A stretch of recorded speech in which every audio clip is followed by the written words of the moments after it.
Juste avant qu'on commence, un petit disclaimer, je n'ai pas de diplôme universitaire d'hypnothérapie, c'est juste un sujet qui m'intéresse beaucoup et ce que je vous conseille c'est de remettre en cause ce que je dis, n'hésitez pas à aller faire des recherches, faites-vous votre propre idée, formez-vous et du coup voilà, hein, je pense que c'est fin de disclaimer. J'adore. Bon, bah, c'est bien.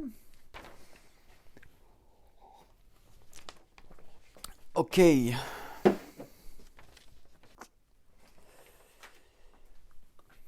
Et salut bande de soignants, j'espère que vous allez bien. Je suis très heureux de vous retrouver après ces quelques mois déjà depuis la dernière vidéo. C'est tout simplement par le fait que vous connaissez notre métier, on n'a pas 2 minutes à nous. Voilà, boulot. Et cela a fait que du coup j'ai mis du temps pour sortir cette nouvelle vidéo. Et donc elle aura pour thème l'hypnose thérapeutique. J'espère que ça vous plaira. Et on va commencer tout de suite par définir un petit peu le cadre.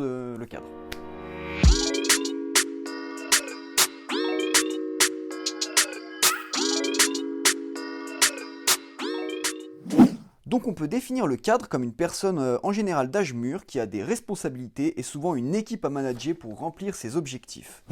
Je rigole. Non, plus sérieusement, on parle de l'hypnose comme un état de conscience modifié, c'est vraiment la définition de base. Et techniquement, c'est intéressant puisque à partir du moment où, par exemple, on essaye de se concentrer pour apprendre un texte, par exemple, et qu'on essaye vraiment de se focus, ou alors quand on est dans le train et qu'on voit défiler le paysage, qu'on se met un petit peu à rêver, quand on conduit en voiture et qu'on fait une trentaine de kilomètres sans s'en rendre compte, et bah ça, c'est déjà plus ou moins des états hypnotiques.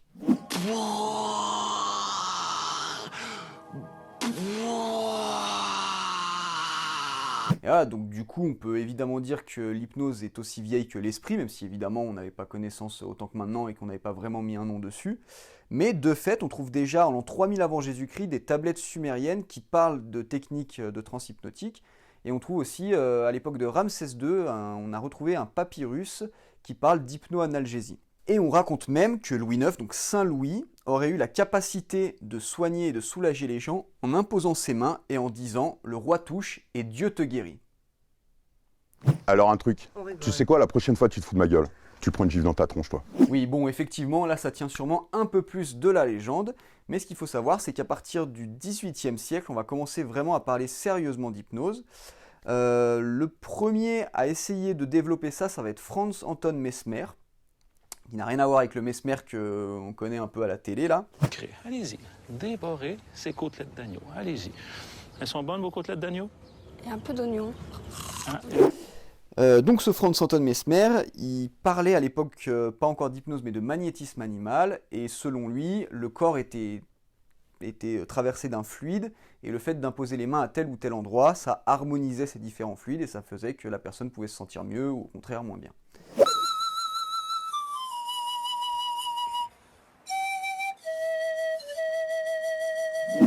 Bref, donc c'était n'importe quoi, ça avait aucune valeur scientifique. Mais déjà, il avait essayé de mettre ça au devant de la scène, mais surtout, il avait dans ses disciples un personnage qui s'appelait le marquis de Puységur, qui lui croyait dur comme fer en l'hypnose, mais par contre était persuadé que la méthode de son maître à penser était totalement fausse. Et il va lui-même réussir à créer des états de somnambulisme provoqués par lui-même. Donc notamment la première fois chez une patiente qui était complètement endormie, à la différence près qu'elle arrivait encore à converser avec le marquis de Puységur. Donc elle serait allée jusqu'à donner les symptômes des maux dont elle souffrait, donc dire par exemple j'ai mal au genou ou j'ai mal à la tête, et elle serait même allée jusqu'à l'orienter vers un diagnostic. J'ai envie de te dire menteur. Menteur. Oui, bon, je sais, ça aussi, ça tient sûrement plus de la légende qu'autre chose. Et donc, il va réussir par la suite à décrypter un petit peu comment ça fonctionne et à provoquer le même type de somnambulisme chez chacun et chacune de ses patients. Et donc, pour lui, le plus important, il abandonne totalement l'idée de l'imposition des mains et du fluide. Pour lui, le plus important, c'est de s'adapter à chacun de ses patients, car chaque patient est différent et chaque prise en charge doit être différente. Et il est persuadé que la solution se trouve non pas chez lui, mais chez ses patients. Et ça, c'est le principe fondamental de l'hypnose et de la bienveillance en général. Et d'ailleurs, la définition qu'il fait lui-même de cette technique d'hypnose pourrait être encore d'actualité aujourd'hui. Je crois en l'existence en moi d'une puissance. De cette croyance dérive ma volonté de l'exercer. Toute la doctrine du magnétisme est enfermée dans les deux mots « croyez » et « veuillez ». Je crois que j'ai la puissance d'actionner le principe vital de mes semblables. Je veux en faire usage. Voilà toute ma science et mes moyens. Croyez et veuillez, messieurs, et vous en ferez tout autant que moi. Et il faudra attendre 1829 et le docteur Jules Cloquet pour que la première opération réalisée sous hypnoanalgésie apparaisse. Et le problème, c'est que c'est la même année que l'éther fait vraiment son entrée dans les blocs opératoires. Et donc de là, la mayonnaise prend, et effectivement, on va commencer à parler sérieusement et prendre l'hypnose un peu plus au sérieux. Il y a deux écoles qui vont vraiment les enseigner, deux écoles que Freud suivra. Ces deux écoles qui sont celles de la Salpêtrière et de Nancy, les deux écoles les plus réputées pour l'apprentissage de l'hypnose. Il préférera celle de Nancy, et c'est tout simplement parce qu'elle était meilleure. En fait, l'enseignement ressemble plus à ce qu'on attend de l'hypnose aujourd'hui et ce qu'on sait de l'hypnose aujourd'hui. Et la Salpêtrière avait relevé plus un peu de l'ésotérisme chelou, bref. Et donc on va terminer ce cadre historique en parlant un petit peu du docteur Milton Erickson, qui lui va se tourner vers l'hypnose dès le plus jeune âge, puisqu'en fait, dès l'enfance, il va souffrir de poliomyélite, ce qui va lui apprendre quasiment instantanément à gérer lui-même sa douleur. Il étudie l'hypnose assez jeune, la Deuxième Guerre mondiale arrive et il va pouvoir faire parler de lui et surtout devenir assez réputé puisqu'il va s'occuper beaucoup des vétérans qui reviennent traumatisés de cette Deuxième Guerre mondiale. Vers 50 ans à peu près, il va souffrir d'une nouvelle poussée de poliomyélite qui va le laisser ce coup-ci en fauteuil, mais grâce à l'opto-hypnose, il va quand même pouvoir continuer à consulter et à freiner un petit peu ses douleurs. Et donc c'est en gros vraiment des pères fondateurs de l'hypnose moderne et surtout de l'hypnose thérapeutique, puisque le type d'hypnose thérapeutique le plus pratiqué encore aujourd'hui porte son nom, c'est l'hypnose ericksonienne. Donc j'espère qu'avec ça, vous allez commencer à comprendre qu'en fait on n'est pas du tout dans une pratique obscure, c'est quelque chose de complètement explicable, et d'ailleurs on va essayer de rationaliser un peu ça, donc c'est un peu plus scientifique, en essayant d'expliquer comment ça fonctionne vraiment. Donc pour ça, on va diviser l'esprit en trois parties. On va imaginer ça un petit peu comme un iceberg. Donc au plus profond, il y a le cerveau reptilien, donc vous l'avez sûrement déjà entendu ce nom, c'est le cerveau le plus ancien, il a été créé à peu près en même temps que la vie a été créée. Et lui, c'est uniquement soit défendre, soit attaquer, c'est les réflexes primaires, c'est la défense, il n'y a aucune notion de bien, de mal, c'est vraiment juste comme une action-réaction, tout simplement. L'ouragan. Ça, mon ami. Donc voilà, ça c'est le cerveau reptilien, c'est le plus ancien. Juste au-dessus, on peut imaginer le cerveau limbique. Donc le cerveau limbique, lui, c'est plutôt à l'époque des premiers mammifères qu'il est apparu. Et en fait, lui, il a déjà un petit peu la capacité de retenir des choses. Et en fait, il retient chaque nouvelle expérience selon si elle a été agréable ou non. Voilà. En gros, il fait des feedbacks, il débriefe et il règle un petit peu toutes les nouvelles expériences selon ça. Donc il est un peu plus évolué que le cerveau reptilien. Et du coup, la dernière partie, c'est la partie immergée, c'est le néocortex. Donc on peut imaginer ça comme le moi qu'on étudie au lycée, enfin en philosophie. Et donc c'est la seule partie consciente du cerveau. Et là, à la différence des autres, il apprend en permanence, il est curieux, il classe, il répertorie, il est ouvert, il apprend tout le temps.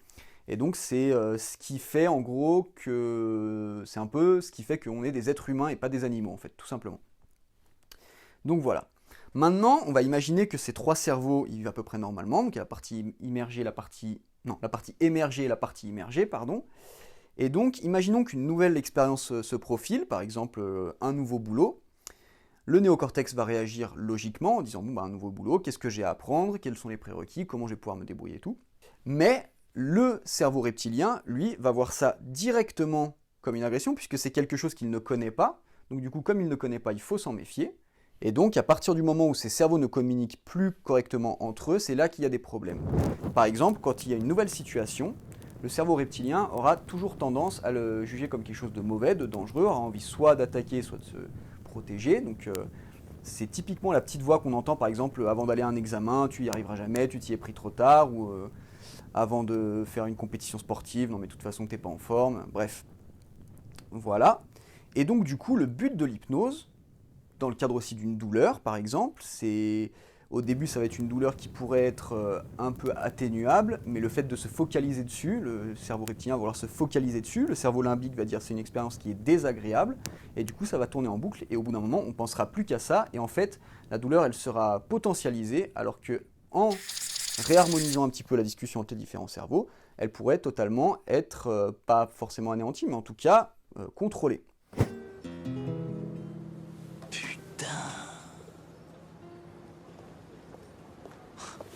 Rien compris, moi. Ah, mais je suis sûr que vous voyez à peu près ce que je veux dire. En gros, toutes ces situations nous mettent en difficulté, mais on essaye déjà de trouver des solutions de nous-mêmes. Hein. Par exemple, on essaye de se donner du courage devant le miroir, ou dans le vestiaire, c'est l'entraîneur qui va essayer de nous motiver avec un petit pep talk. C'est des choses qu'on fait naturellement sans s'en rendre compte, mais c'est déjà des inductions un peu hypnotiques, tout simplement. Muscle ton jeu. Muscle ton jeu, Robert. Si tu muscles pas ton jeu, fais attention. Donc il y a déjà plein de petites choses qu'on peut faire soi-même. Quand ça devient trop compliqué, il faut aller voir un professionnel. Donc on peut aller voir un thérapeute, un hypnothérapeute. Les seules choses qu'il y a à savoir, c'est qu'il n'y a légalement aucun diplôme obligatoire pour pouvoir s'installer. Ce qu'il faut bien regarder chez votre thérapeute, c'est si il a un diplôme qui vous semble correct. Vous trouverez ça facilement sur Internet. C'est souvent soit des diplômes universitaires, des DU, et après il y a quelques formations qui sont renommées, que vous trouverez rapidement sur Internet. Il faut regarder un peu les avis, comme pour n'importe quel professionnel, parce que c'est très important de pouvoir faire confiance à la personne, parce que sinon vous n'allez pas pouvoir vous lâcher correctement pendant la séance, et du coup elle n'aura aucun bénéfice. Et donc une fois qu'on a bien pris soin de soi, on peut envisager enfin de prendre soin des autres, surtout en tant que soignant. Donc pour se former, il n'y a rien de compliqué. Il y a parfois interne aux établissements déjà des formations qui existent, quand c'est des grands établissements ou des établissements qui sont spécialisés là-dedans. On peut demander à se faire former via le catalogue, comme dans n'importe quelle boîte, on a un droit à la formation. Pour les libéraux, c'est pareil, on a un budget chaque année pour pouvoir se former, on peut imaginer ça. On peut le faire en e-learning, moi c'est ce que j'ai fait par exemple. On peut avoir un peu la formation autodidacte, donc apprendre avec des pincettes, parce que forcément il n'y a pas d'évaluation, on n'a pas un œil de professionnel, donc il faut réussir à avoir assez de recul pour ne pas faire de bêtises. Voilà, souvent dans les établissements il y a un référent, ou un médecin ou une infirmière qui sont référents de l'hypnose, ou au moins de la douleur, et donc du coup qui peuvent un petit peu aiguiller. Et donc du coup, grâce à tout ça, on va pouvoir commencer à mettre un petit peu en place des techniques pour parfaire en gros sa prise en charge de tous les jours. Donc quand on va s'en servir dans notre pratique, dans la majorité des cas, ça va être pour de l'analgésie ou pour régler des troubles anxieux. Sinon après c'est qu'on est professionnel et donc du coup c'est pas le cadre de cette vidéo. Donc on peut déjà imaginer juste quelques petites choses faciles à mettre en place dans notre pratique de tous les jours. Par exemple la posture, c'est quelque chose qu'on apprend déjà à l'école, qu'on apprend un peu d'ailleurs tout au long de notre carrière, c'est-à-dire on aura plus tendance à faire confiance à un soignant qui aura une voix posée, qui sera calme, surtout si on a en face de nous quelqu'un de stressé. Si on se met dans une position d'écoute, à partir du moment où on voit que le patient il a un peu besoin de vider son sac, ou alors, bref, s'adapter à son patient. Donc il peut y avoir ça. L'attitude, le langage qui est très important aussi, donc éviter d'utiliser des mots négatifs comme douleur, inconfort, malheur, maladie. Il faut essayer d'éviter ça parce que ça peut être déclencheur d'anxiété. Et éviter aussi les phrases négatives, par exemple vous ne ressentirez pas de douleur, même si dans l'idée c'est plutôt bien parce que ça veut dire qu'on n'aura pas mal, mais le cerveau il va juste retenir douleur. Et donc du coup il faut plutôt dire tout va bien se passer, vous allez être confortable, ou tout va bien se passer tout simplement, juste tout va bien se passer. Voilà, vous l'aurez compris, les choses vraiment à retenir c'est qu'il faut individualiser la prise en charge, prendre son temps, écouter son patient. Et ce qui est important à retenir c'est que ce n'est pas une solution qui se suffit à elle-même. Ça ne remplacera pas les antalgiques, ça vient s'additionner aux antalgiques, ça vient s'additionner à l'échelle de douleur et au suivi de la cotation de la douleur. Et en gros, toutes ces choses mises bout à bout font que le soin se passera dans des meilleures conditions. On va quand même faire juste un petit point sur les contre-indications, il n'y en a quasiment aucune. En fait, la seule véritable contre-indication, c'est chez les patients qui ont des problèmes de dédoublement de la personnalité, puisqu'ils ont déjà une vision et une conscience modifiée de la réalité, donc il vaut mieux éviter d'en rajouter. Bref, j'espère que cette vidéo vous aura plu. Moi, je me suis encore plus amusé que d'habitude à la faire, parce que c'est un sujet qui me tenait à cœur. J'espère pouvoir sortir une prochaine vidéo dans pas trop longtemps. Et puis, en attendant, prenez soin de vous. Alors, est-ce que j'ai à peu près tout balancé? On va faire un dernier review. Ça c'est fait. ça c'est fait, ça c'est fait. Ça c'est fait, ça c'est fait. Allez, ça ira bling.